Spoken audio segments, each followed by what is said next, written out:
안녕하세요. 손벌은 나쁜 시어머니와 신우 때문에 남편과 헤어진 30대 여성입니다. 남편과는 회사 선배가 주선한 소개팅에서 만나게 되었습니다. 어느 달은 연인들처럼 울고 웃으며 연애를 했고 만난 지 2년이 되던 날 남편이 저에게 정식으로 프로포즈를 해왔어요. 저 역시 내심 기다리던 프로포즈였기에 고민하지 않고 받아들였고요. 그런데 문제는 돈이었어요. 둘 다 연봉이 평균 이상이었으니 돈이 문제가 될 줄은 생각지도 못했는데 둘 다 사회생활을 늦게 시작했던 상황이라 재정 상황을 오픈하고 보니까 저는 4천, 남편은 5천밖에 못 모았더라고요. 하지만 솔직히 말해서 저는 제가 결혼한다고 하면 친정 부모님께서 어느 정도는 도와주실 거란 건 알고 있었거든요. 저희 친정은 부모님이 사업을 하셔서 여유가 있는 편이었으니까요. 그래서 비록 저희 둘이 모은 돈이 9천밖에 되지 않았지만 친정 부모님과 시부모님으로부터 도움을 받으면 큰 문제는 없을 거라 생각했네요. 하지만 남편이 말하길 자기 집은 그러니까 시댁은 금전적으로 지원을 해주실 만한 상황이 못 된답니다. 그래서 고민 끝에 친정 부모님께 저희의 재정 상태를 솔직하게 말씀드리고 얼마나 도와주실 수 있을지 여쭤봤지요. 그러자 친정아버지가 그러면 당신 소유한 서울 30평대 아파트에 들어와서 살라고 하시더라고요. 살면서 돈 모아서 능력될 때 독립하는 조건으로요. 그렇게 5천만 원만 보증금이란 이름으로 친정아버지께 드리고 집 문제를 해결하게 되었지요. 그리고 당연히 시부모님께도 이 좋은 소식을 전했어요. 제가 소위 친정에서는 이렇게 해주시는데 시댁에서는 뭐 안 해주시나요? 이런 심정으로 말씀드린 건 절대 아니고 단지 아버님 어머님도 알고 계시는 게 좋겠다 싶어서 말씀드렸을 뿐이에요. 그런데 어머님께서는 솔직히 좋아하시고 잘됐다 하실 줄 알았는데 그런 소리는 이런 방구도 없으셨고 그러면 예단은 어떻게 할 거냐고 물으시대요. 솔직히 친정에서 집 해주시고 제 돈으로 시골리고 혼수하고 물론 남편이 모은 돈을 저희 부모님께 보증금이란 명목으로 드리긴 했지만 그 돈은 어차피 나중에 돌려주신다 했거든요. 그러니 따지고 보면 시부모님은 아무것도 안 해주시는 상황이었는데 예단 이야기를 하시니 황당하더군요. 그래서 제가 예단이 꼭 필요할까요? 하고 물었어요. 그랬더니 어머님께서 당연한 거 아니냐? 내 아들 공짜로 데려가려고 그랬냐 하시는 거예요. 순간 그럼 예단 받고 아드님 저한테 파시는 거냐고 따지고 싶더라니까요. 하지만 차마 그럴 수는 없어서 남편과 상의 끝에 허례허식은 생략하기로 했다고 말씀드리니 어머님이 그런 건 어른들이 정해주는 거지 니들 마음대로 하는 게 아니라나요. 어머님과 얼굴 붉히고 싶지 않아 일단 제가 남편하고 다시 한번 상의해보겠다 하고 한 발 물러났어요. 그리고는 남편한테 어머님이 하신 말씀을 전하며 어떻게 했으면 좋겠냐 물었습니다. 그랬더니 남편이 그냥 흉내만이라도 내주면 안 되겠냐 그래요. 솔직히 제 편을 든다고 해야 하나 남편이 내가 해결하겠다 그런 식으로 나와주길 바랬는데 오히려 저더러 어머님한테 맞춰드리란 식으로 나오니까 기분이 좋진 않았지요. 하지만 좋은 날 앞두고 어머님이랑 기싸움 하는 것도 내키지는 않아서 남편 의견을 따라주겠다 했습니다. 그리고 이튿날 300만 원을 예단비로 보냈어요. 그런데 황당하게도 바로 다음날 어머님이 남편을 통해 제가 보낸 300만 원을 되돌려 보내셨더군요. 남편한테 이게 무슨 뜻이냐고 물으니 남편이 우물쭈물거리다가 한다는 소리가 어머님이 장난하냐며 예단이 적다고 화를 내셨다는 거예요. 제 주변에도 결혼한 친구들이나 선후배들이 꽤 있었는데 이런 일은 듣도 보도 못했거든요. 그래서 남편한테 싫으면 마시라 그래 나도 더는 못한다고 전해드리라 했습니다. 남편이 난처한 표정으로 그런 말을 어떻게 하냐 그러길래 그런 말도 못 전할 거면 그냥 이 결혼 깨자 했네요. 남편이 남이 편이라더니 지금 당신이 딱 그렇다고 제가 처음으로 남편의 태도에 대해서 화를 냈지요. 그러자 남편이 그런 뜻은 아니었다면서 자기가 중간에서 잘 말씀드리겠답니다. 그러면서 마음 상하게 해서 미안하다고 몇 번을 사과를 하대요. 그래서 이번이 마지막이다 하고 넘어갔어요. 그리고 결국 예단은 없던 일이 되었고요. 이후로 남편과 저는 부부의 연을 맺었고 친정아버지의 배려로 남부럽지 않은 신혼생활을 시작할 수 있었습니다. 친정아버지께서 인테리어까지 새로 다 해주셨는데 덕분에 집에 오는 사람들마다 집이 너무 예쁘다며 칭찬일색이었어요. 저희 어머님만 당신 아들 명의로 해준 집도 아니니까 저한테 집 해왔다고 집 가지고 유세 부리면 가만 안 두겠다 하시대요. 사실 어머님이 하신 막말만 여기 적어도 3일 밤을 꼬박 셀 수 있을 정도예요. 한편 결혼한 지 반년 정도 지났을 무렵 여동생이 연락을 해왔어요. 참고로 저희 자매는 사이는 좋은데 둘 다 개인주의가 강해서 정말 상의할 일이 있거나 축하할 일이 있을 때만 연락을 해요. 그런데 이번엔 달랐어요. 저에게 부탁이 있다고 하더라고요. 뭔지 들어보자 하니까 자기가 서울로 독립을 하려고 하는데 저희 집에 머물면서 매물도 보고 다니고 그러면 안 되겠냐대요. 아무래도 저희 본가가 서울에서 차로 1시간 넘게 걸리다 보니 집 하나 보자고 왔다 갔다 하기가 불편했던 모양이에요. 여담이지만 여동생은 프리랜서 작가로 일을 하는데 업체들이 대부분 서울이나 경기도에 있다 보니 본가에서 다니기는 쉽지 않았다 하더라고요. 아무튼 대신 자기가 저희 집에 있는 동안 제 손발이 돼서 청소고 음식이고 도와주겠다며 애교를 부리는데 솔직히 어떻게 싫다고 그래요. 그래서 형부랑 이야기해보겠다고 했지요. 그리고 퇴근한 남편에게 낮에 여동생이 했던 이야기를 전하면서 어떻게 생각하냐고 괜찮겠냐고 물었습니다. 어차피 방은 3개고 그중 방 하나는 손님방으로 쓰자고 얘기한 적도 있었으니까요. 다행히 남편이 흔쾌히 그렇게 하래요. 가족끼리 당연히 그 정도는 배려해줘야지. 그러면서요. 그리고 일주일 뒤 여동생이 올라왔어요. 제가 출근을 하면 여동생은 집에서 일하고 중간에 나가서 집도 알아보고 그러다 짬이 나면 밑반찬도 해주고 청소도 해놓고 그러더라고요. 솔직히 제 입장에선 여동생이 너무 잘 챙겨줘서 오히려 미안할 정도였답니다. 그래서 제가 용돈이라도 얼마 쥐어주면 자기도 벌만큼 번다며 안 받더라고요. 그런데 문제는 제 여동생이 저희 집에 와 있는 걸 어머님이 알게 되시면서였습니다. 어머님께서 남편한테 제 동생도 와 있는데 남편 동생이라고 왜 못 가 있냐며 좀 데리고 있으라 하셨다는 거예요. 저희 신우는 제 여동생보다 1살이 많은데 알고 보니 진작부터 서울에서 자취하고 싶다며 어머님한테 서울에 방구해달라고 어지간히 졸랐다고요. 남편이 그 이야기를 저에게 전하며 제 눈치를 살살 보더군요. 처제는 되고 자기 여동생은 왜 안 되냐며 서운한 기색도 비추고. 그런데 제가 솔직히 신우 같은 성격을 별로 안 좋아하거든요. 이렇게 말해도 될지 모르겠지만 어머님을 닮아서 그런 건지 말도 막 하고 행동도 거칠고 술 마시고 길에 뻗어 있다가 경찰서에서 어머님 아버님이 데려온 적도 있어요. 심지어 담배도 피거든요. 그래서 남편한테 신우 행실을 알지 않냐, 그런데 그런 소리가 나오냐 싫다고 했어요. 그러자 남편이 자기가 신우 단속 똑바로 하겠답니다. 그러니까 기회라도 줘보재요. 데리고 있어 보다가 도저히 개차반이라 안 되겠다 싶으면 내려보내면 되지 않겠냐고. 그러면 어머님도 더는 뭐라 말씀을 안 하실 거라고요. 그래서 결국 알겠다 했습니다. 그리고 한 3일 정도 지나서 바로 신우가 올라왔어요. 아기 방으로 쓰려던 방을 신우에게 내줬는데 제 여동생이 쓰는 방을 슬쩍 보더니 자기가 저 방 쓰면 안 되냐고 그래요. 거기까지는 좀 이해는 했어요. 제 여동생 방은 손님방으로 쓸 예정이었던지라 침대가 있었고 아기 방으로 쓰려던 방에는 아무것도 아직 없었거든요. 근데 그건 남편이 먼저 안 된다고 딱 선을 긋대요.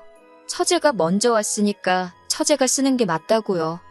그런데 이튿날 퇴근해서 집에 오니 신우 신발은 있는데 신우가 안 보이더라고요. 신우가 쓰는 방문을 살짝 열어봤는데 방에도 사람이 없고. 그런데 그때 제 여동생 방에서 인기척이 느껴졌어요. 여동생 신발은 없어서 외출한 줄 알았거든요. 그래서 방문을 열어보니 신우가 제 여동생 침대에 누워있는 거예요. 아가씨 여기서 뭐하냐니까 낮잠 자고 있었다는데 어이가 없어서 아가씨 이건 아니라고 자기 방도 아닌데 그러고 있으면 어떡하냐 나오라 했습니다. 그랬더니 툴툴거리면서 나오더라고요. 이뿐만이 아니었습니다. 신우의 행실은 날이 갈수록 눈에 거슬려서 봐주기가 힘들더군요. 집에 있는 여동생 말에 의하면 정오가 되도록 자다가 느지막이 나와서 냉장고에 있는 거 꺼내 먹고 설거지도 안 한다는 거예요. 그리고는 얼마나 쿵쾅거리고 돌아다니는지 아랫집에서 저희 부부 없는 동안 2번이나 올라왔었답니다. 뿐만 아니라 지난번엔 제 방에서 나오다가 자기한테 걸렸다며 저더러 언니 중요한 물건이나 돈 같은 거 있으면 관리 잘해 이러는데 그땐 솔직히 여벌로 들었어요. 아무리 그래도 설마 남의 물건에 손을 댈까 싶었지요. 그런데 그 이야기를 듣고 얼마 지나지 않았을 때였습니다. 그날은 토요일이었어요. 자다가 목이 말라서 물을 마시려고 방에서 나왔는데 여동생이 신발장 앞에 서 있더라고요. 그래서 왜 그러고 있냐고 물으며 이렇게 보니까 세상에 술 취한 신우가 신발장 앞에서 자고 있는 게 아니겠어요. 그리고 여동생이 저를 보더니 손가락으로 신우를 가리키며 저거 내 목걸이야 그러대요. 그래서 보니까 정말 제 여동생 목걸이인 거예요. 제가 불이 나게 안방으로 가 자던 남편을 깨웠습니다. 그리고는 빨리 가서 신우 깨우라고 왜 신우가 내 여동생 물건을 가지고 있냐고 화를 냈지요. 그러자 남편이 그게 무슨 소리냐면서 저를 따라 나오대요. 남편이 신우를 발로 툭툭 치면서 일어나 보라고 하니까 신우가 잠꼬댄지 뭔지 욕을 하면서 일어나더라고요. 그래서 제가 신우한테 아가씨 그 목걸이는 뭐냐고 물었어요. 왜 내 여동생 목걸이를 하고 있느냐고요. 그러자 신우가 자기 거랍니다. 자기가 돈 주고 산 건데 왜 사람을 도둑으로 모냐는 거예요. 순간 저는 내가 실수했나 싶어서 여동생을 쳐다봤는데 여동생이 저더러 목걸이 뒤를 봐보래요. 남자친구가 사준 거라서 뒤에 이니셜을 새겨놨다나요. 그래서 신우더러 목걸이 한번 뒤집어 보려 했습니다. 거기에 이니셜이 없으면 내가 정식으로 사과하겠다고요. 그런데 곧 죽어도 싫다고 자기가 왜 보여줘야 하냐고 아주 악을 쓰더군요. 하지만 순식간에 제 여동생이 신우목에서 목걸이를 낚아채듯 잡아 뜯어버렸어요. 제가 얼른 그 목걸이를 뒤집어 보니까 정말로 이니셜이 있대요.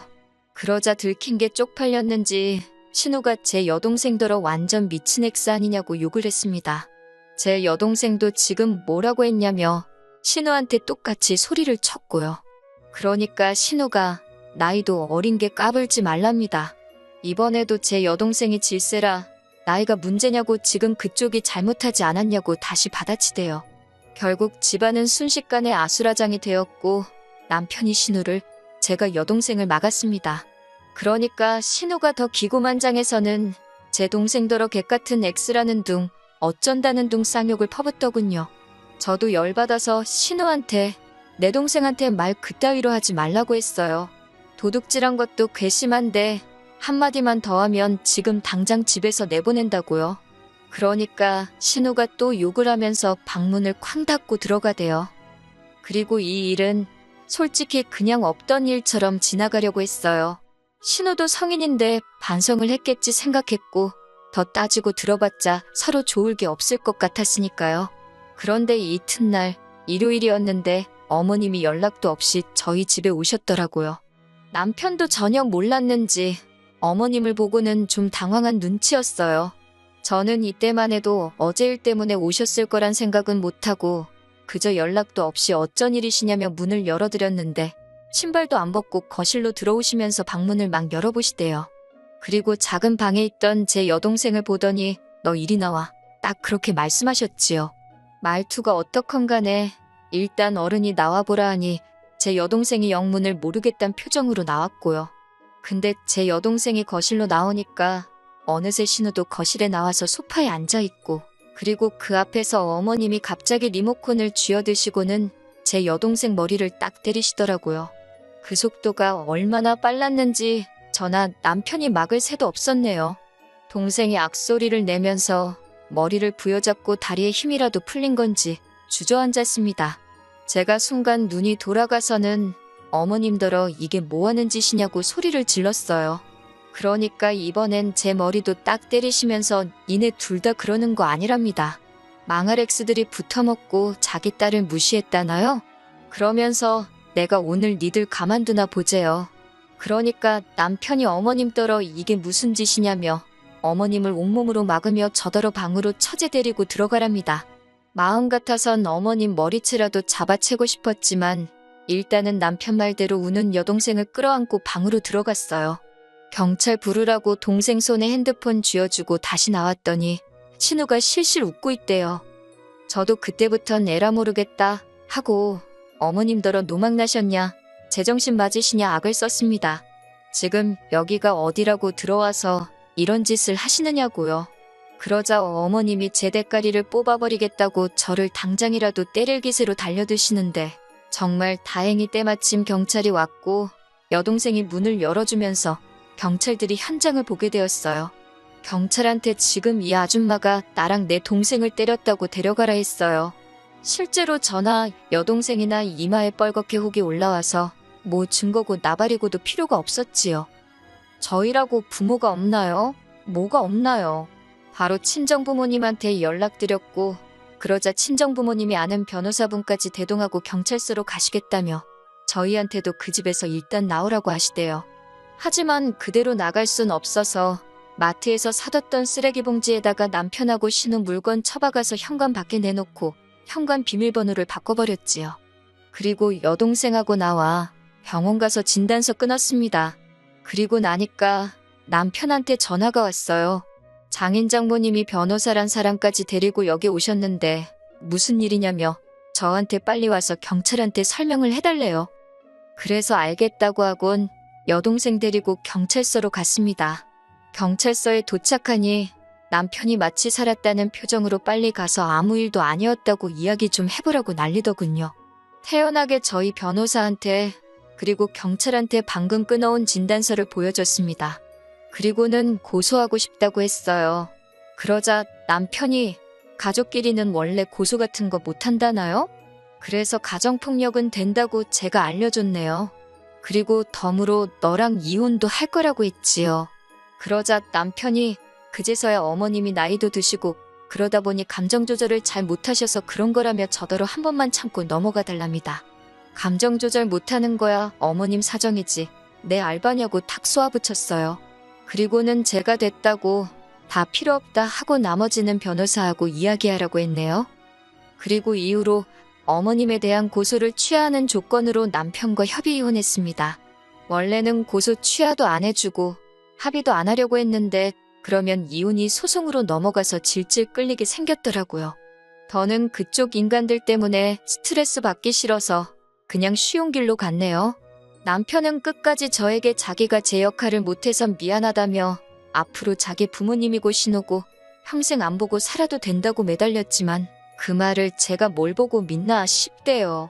그래서 결국 완벽한 남남이 되는 길을 선택했지요. 한때 제가 사랑했던 사람이라 힘들지 않은 건 아니었습니다. 하지만 부부라는 게 두 사람 사이만 좋다고 될 일이 아니라는 걸 뼈저리게 느꼈네요. 그리고 왜 어른들이 차이나는 결혼은 하지 말라고 하시는지도요. 비싼 수업료 내고 삶의 지혜를 얻었다고 생각하렵니다.